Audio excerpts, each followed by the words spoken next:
Emily, who is Emily's 31 now. Our sons Caleb and Will Franklin. Will is the one having a baby, his wife as we speak, Lord willing. And Caleb is, his wife is actually pregnant with their second little one. So we've got a grandson, Noble, and then they're pregnant with the little girl as well.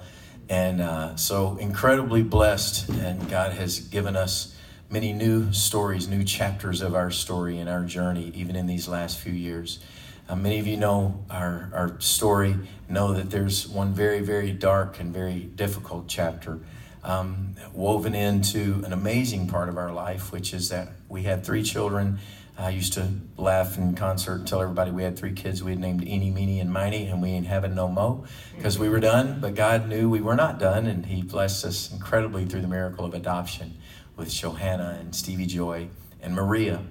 And one night, trying to put my 2 little girls to bed, Stevie Joy and Maria, when they were about 3, I wrote a song because I got frustrated and irritated because they weren't getting in bed as quick as I needed them to, and I needed to get back to work. And they were putting on their princess costumes and telling me they wanted to go to a ball and needed me to dance with them. And I told them, it was time for bed. Get in bed. Get your pajamas on. Go to bed. And, so it was one of those nights where, they wanted me to tell them a story. Their bedtime story was 2 little girls went to sleep. The end. That was it. That's all they got. So I was just, I was frustrated. They were having so much fun, and I was having no fun at all.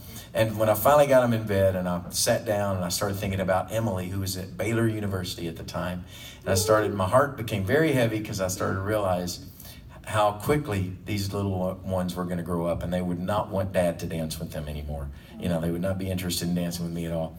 And that was the night I wrote a song called Cinderella, really for my own heart that needed this, reminder, something I could remember, one of those little musical mile markers on my journey, which all of these songs are.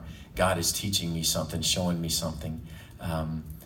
About my daughter Emily, I wrote a song, Fingerprints of God, when God was teaching me something about just helping her, encouraging her to see the beauty of God's work in her life.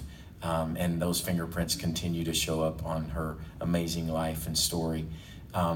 But so many of these songs are the thread is woven through of my family and what God's showing me, my sin, my brokenness, my need for Him.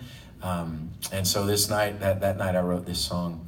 Of course, having no idea that when I wrote this song, that it'd be about 1.5 years later that Maria would dance into the arms of Jesus in May of 2008, just a few days after her 5th birthday.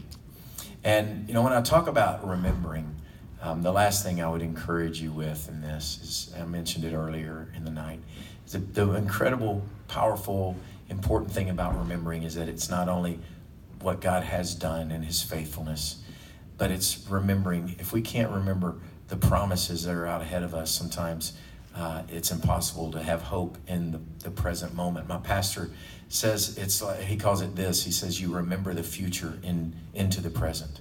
You have to remember that day that God has promised, when all the sad things are going to come untrue, when all the things that God is weaving in masterfully as only He can, and taking all things and working them together for something that's for our good and for His glory.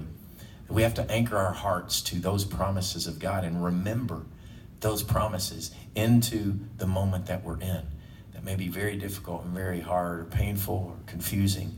And that's, again, the power of God's Word, the power of this book, and the power of the truth that comes from it, the songs and the ministry of Caleb. It's so important isn't nearly a big enough word, but it's such an honor and a privilege to be a part of it, and to have been a part of it all these many years, and to get to